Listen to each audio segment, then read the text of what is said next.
I'm just thinking out loud. Do you know what's mind-blowing to me?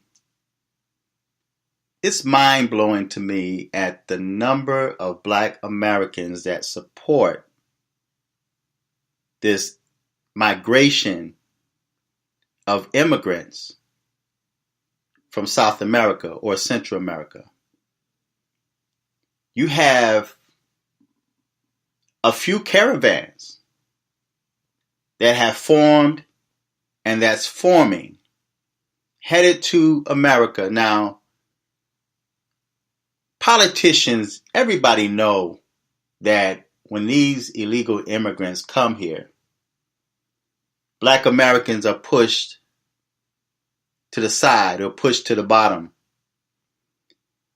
The poor is now competing with the poor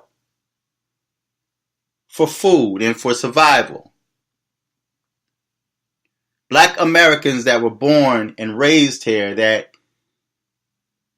their ancestors were brought here against their will. It wasn't like a caravan of Africans formed and they decide to migrate to the United States and then invade the United States, just broke into America, forced their way into America. It didn't happen that way. The Black Americans are here in the United States because our ancestors were forced into servitude. So now you have Black Americans that were born and raised here that have been neglected, have not received any forms of reparations. Now, some say that maybe the welfare system is a form of reparations, but they debunked that by saying that there are more white people on welfare than Black people. But what's mind-blowing to me is that so many Black Americans, so many Black Democrats are supporting these caravans of illegal immigrants that's forcing their way or making an attempt to force their way into this country when you are struggling yourselves.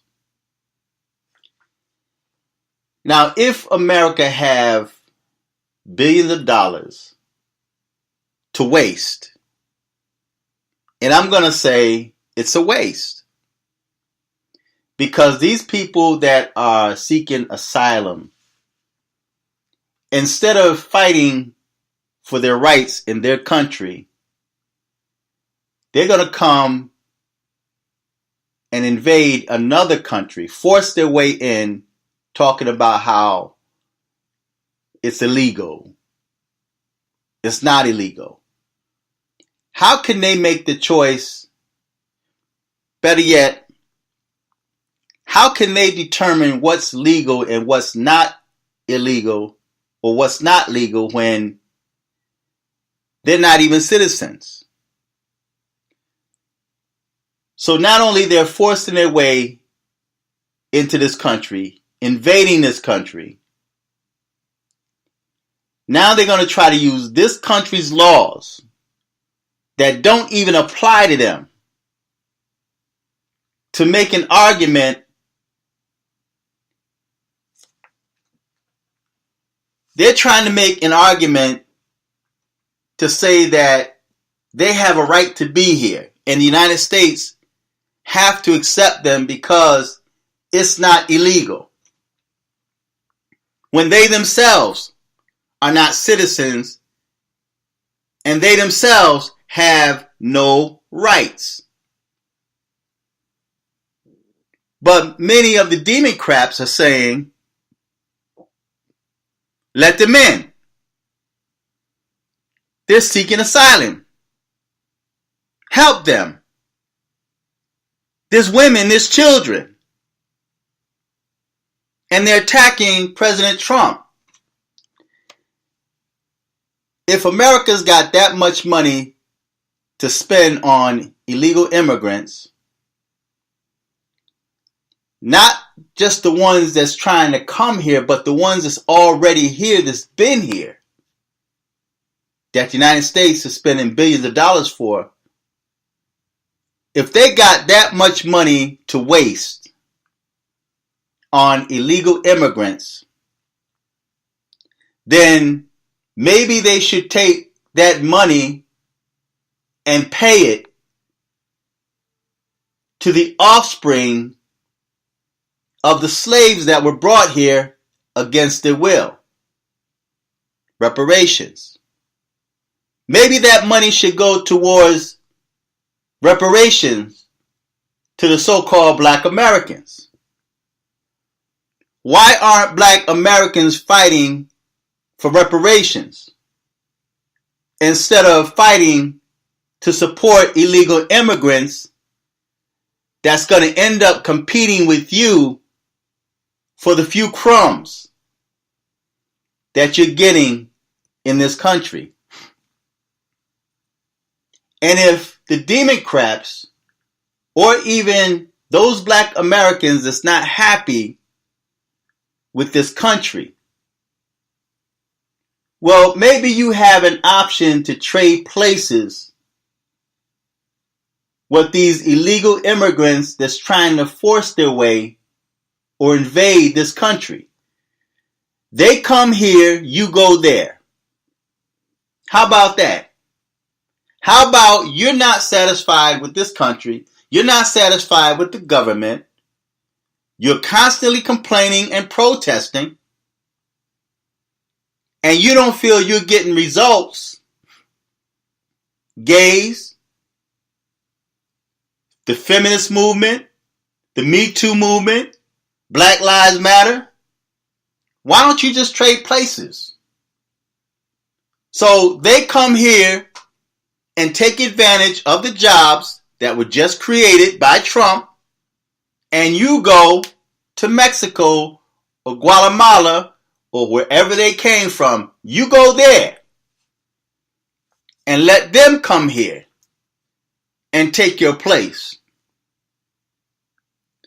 But it's just strange to me that Black Americans, just so-called Americans, are fighting for the rights of illegal immigrants that have no rights here, but yet those that were born here, your rights have been stripped away from you. That's odd to me. So again, those billions of dollars that's being spent on the illegal immigrants. So if the Democrats and the Democrat politicians are in favor of letting these caravans of immigrants or migrants into this country, why aren't y'all fighting? I was just watching a video, and I was going to make a video on this, where a representative of the UN was saying how the United States, the blacks in the United States, or Black Americans should be paid reparations. And as a matter of fact, I'm going to put a link to that video on the bottom, and you guys can check it out for yourself, where this was brought up in the UN, where they actually said that Black Americans are owed reparations. So if Black Americans are owed reparations, then why aren't the government, the United States government, paying what they owe? Why is the United States government spending money, billions of dollars, on illegal immigrants, and you haven't even paid the reparations to the so-called Black Americans? Help me to make sense of that. Now, I know that there's a lot of even black people that's against receiving reparations. I've even said in the past that Black Americans is not going to receive no reparations. Right? But a question, just thinking. I'm just thinking. if America's got billions of dollars to spend on illegal immigrants, then why not take those billions of dollars and pay Black Americans for reparations? Why not just do that? The money's sitting there and you're using it. These illegal immigrants get free health care, they get free food, shelter, clothing, medical, dental. And you have Americans that's working every single day that have no dental, that have no health care, that have barely any food. I'm going to do a video where I'm going to go down and show you behind this bridge, man, where a bunch of homeless Americans are living. Even vets that fought for this country, but they're homeless. They don't have health care. They don't have dental. They have no decent clothes to wear. But you want to support these illegal immigrants that's invading this country. And I watched the video and I saw this girl was sitting there with tears in her eyes down. They look like they're pretty clean. They dress pretty well. You know, they dress pretty good, right? And she's got a cell phone in her hand. So my question is like, okay, you're on the cell phone. So how are you paying for those services since you're such in poverty, man? If you're so impoverished, man, how are you paying for that cell phone? And another mind-blowing thing to me is like, you're actually walking thousands of miles? Are we actually believing that this is happening? Just think about it. Now, I was in the military, and the furthest I walked, now keep in mind, I'm a grunt. We did,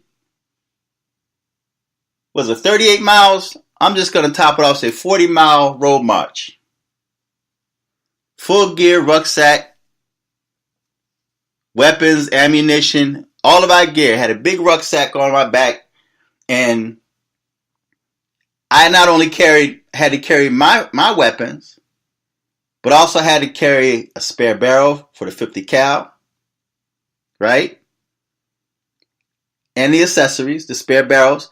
And we're like hiking up hills, but you got these people that's walking, allegedly, for thousands of miles just to get to the United States in extreme temperature heat.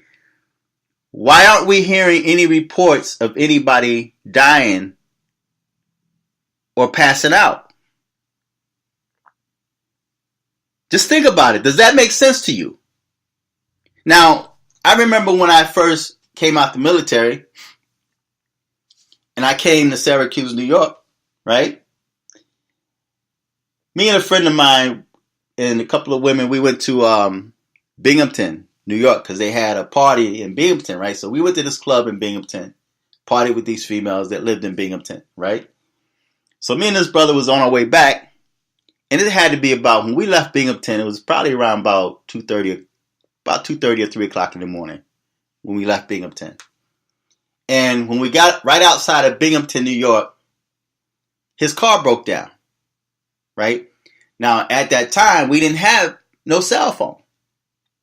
They had cell phones, but it was those big bulky ones that they put in the car and, plug the cigarette lighter in, But we didn't have no cell phones like we all have now.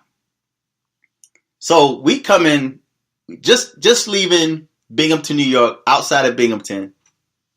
Now that's probably about like, Binghamton is probably about like 65 miles, maybe a little less than 65 miles. And right outside of Binghamton, we were probably at maybe about 50 miles from Binghamton, let's say. Now, I'm Army, he's Marine, right? And we was always in competition with each other, right? So his car breaks down. And it was dark out, man. I mean, you could see the fog, you see the cold setting in the air and the atmosphere, and I'm just getting out the military, and he just got out the military. So his car's sitting on the side of the road, and he's like, okay, you know, and we were just sitting there. And at first he thought about hitchhiking, right? I don't hitchhike. You never had to do it. I'm not going to hitchhike. So I said, you know what, man? Because we always compete with each other, right? So I said, you know what, man? I said, I'm Army, you Marine. Let's hike back. He said, okay, right? So he took me up on my challenge, right? So let's hike back. So we started walking. We walked from Binghamton, New York, back to Syracuse. Now, right outside Syracuse, probably about like maybe 3 miles outside of Syracuse, this white dude comes along, pulls over and offer us a ride. So we was like, sure. So we got in the car and he brought us the rest of the way into Syracuse, right? But we walked from Binghamton back to Syracuse. And that took us, we did pretty good timing. Did pretty good timing to be walking. But you got these people, man, that's walking thousands of miles. And we don't hear no reports of anybody dying, especially children. It's like you got a child with you. And I heard one report talking about there was like pregnant women. And this one pregnant female with her husband. She wanted to give birth to her child in America. She didn't want her child to be born in Guatemala, wherever they from. But she didn't want her child being born there. She wanted her child to be born in America. Now, see, that's why Trump is talking about doing away with that birthright thing, right? Because you have a lot of these immigrants that come here, like say this caravan come and the woman have her baby. She's like eight months pregnant and she's walking thousands of miles. Think about that, right? So she's walking thousands of miles to get to America. 8 months pregnant. So she get here. Let's just say for the record, I don't believe it, personally speaking. I don't believe it. It don't sound right. So let's just say she get there, right? And she have her baby. Now her baby is now American born. So her baby has rights. So now she gets to, because they ain't gonna, because you got Americans, don't want to separate the children from the parents. So now, because the child was born here, that the child now has become her meal ticket, right? So now you have illegal immigrants that's here because of their child that was born here. She's pregnant, 8 months pregnant, and she's walking 1,000 miles to get to America, and nobody's questioning that. Nobody fell out from that heat. Now, I've been on road marches, man, where the most extreme heat I've been in, it was like 119 degrees. And they had like, a thing like on the military base where, we were inside and all that. But anyway, we still went on road marches. We were just grunts like that. We went on road marches, man. We had to wear those chemical suits because we didn't know when we were going to be gassed, So we had our fatigues on, we had socks, boots, and then we had the full chemical gear, the chemical jacket, the chemical pants, the chemical boots, the chemical gloves, and then we had the gas mask on, right? And we were in very extreme hot temperatures, road marches. And you had dudes that were falling out. Now, they teach you how, you got it. And the only thing we had was a canteen of water we had to survive on. Now, they had these water buffaloes, these big old trucks, they call them water buffaloes, that come around every now and again, and then we get to fill our canteens up and whatnot. But that one canteen's got to last you a long time, right? And we weren't even going 1,000 miles. We weren't even going 100 miles, not even 50 miles. We could have been on like a 20-mile road march, right? And then all of a sudden we're gassed, man, because Americans usually kick up a lot of sand when they walk and whatnot. And all of a sudden it's like you start feeling that burning in your neck. You know, your nose start tingling. Somebody yell gas. And then we got to don our protective mask and whatnot. Clearing and all that good stuff, right? But you had people then on the 20-mile road march falling out. Heat exhaustion, right? But you got this pregnant woman. I seen young girls, man, with baby stroller, with little infants in the stroller pushing it in that caravan. So they're going 1,000 miles coming to America, pregnant. Nobody's sick. Nobody fell out. No heat exhaustion. No heat strokes. Nobody died. On little food from what we know. And you mean to tell me it don't make sense to me? They traveling that distance with less. They claim to be poor and seeking asylum. And then on top of that, the Mexican government offered them work. You could come here and work. We could take care of you. We're giving you assistance. They refused it and said, no, we're going to America. Does that sound like somebody that's in desperate need? But you have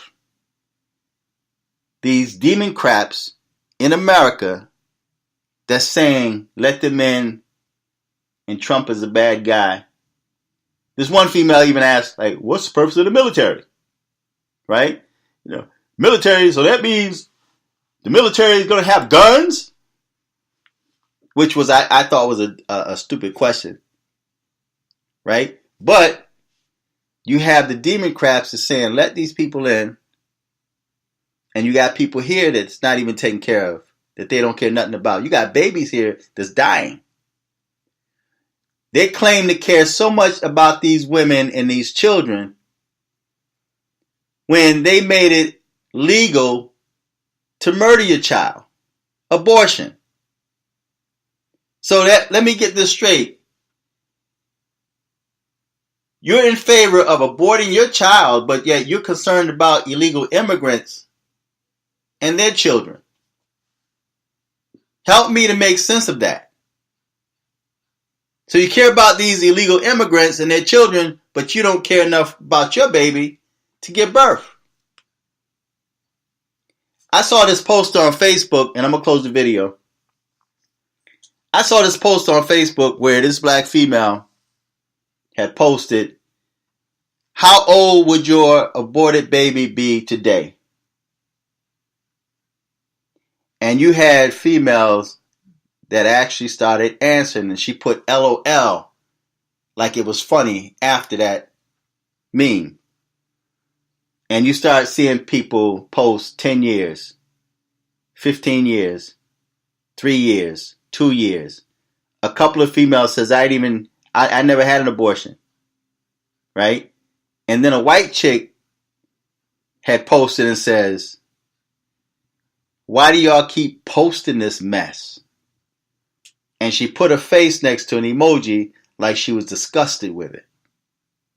They were actually celebrating the murder of their unborn child. Saying, how old would your child be today had you not killed it? How old would your aborted child be today? But yet, they claim to care so much about the illegal immigrants and their children. These poor, innocent children. Make sense. Help me make that to make sense. So, I'm just sitting back watching. I'm thinking, I'm saying, this is mind blowing. And I'm watching the news and I'm waiting for them to say, you know, you had a whole bunch of young people fell out. Old people. I saw old people walking thousands of miles in extreme heat. Walking to America. Nobody died. Nobody passed out. Nobody had heat exhaustion. No one had a heat stroke. Nobody's got blisters on their feet. I didn't see anybody limping. Man, listen, when I was in the military and we went on them road marches, when we came back, when we got to where we were going, we hadn't even made our destination. And when we take them boots off, man, take our socks off, we have blisters on the bottom of our feet. We have blisters on our feet. And some people couldn't even walk from them road marches. But we had to learn how to survive in combat. See, there was a purpose behind that. So a lot of these stories don't add up. But I'm still thinking, like, if they got billions of dollars to spend on these illegal immigrants, why not just pay Black Americans reparations for slavery? Because much of what you see that's happening today in the Black community, and it's easy for people to talk about us, right? It's easy for people to judge us, other races of people, right? But we're living the results of yesterday today. What you see today, the condition of Black Americans, is by design. It was created. So it's the result of slavery. It's the result of captivity and what was done to our foreparents. And there's still Black Americans that's living today that was through the civil rights movement, that was sprayed down with water hose, had dogs sicked on them, that fear that was instilled upon them. But yet today, we have not received any reparations. So why aren't Black politicians pushing that? Why haven't there been a movement? Of course, there's Black Lives Matter, there's the Me Too movement, there's all of these movements, even movements for gay people and transgenders. But there's no movement for reparations that's supposed to be paid to Black Americans, that's owed to Black Americans. Now the Jews got theirs, the so-called Jews got theirs, but Black Americans. So these immigrants, these illegal immigrants, are getting the reparations that Black Americans should have gotten already. So shouldn't we be making an issue out of that? Take those millions of dollars and pay them to Black Americans for reparations. So I'm just thinking out loud. So feedback, tell me what you think. Subscribe. Until next time. I'm fearless.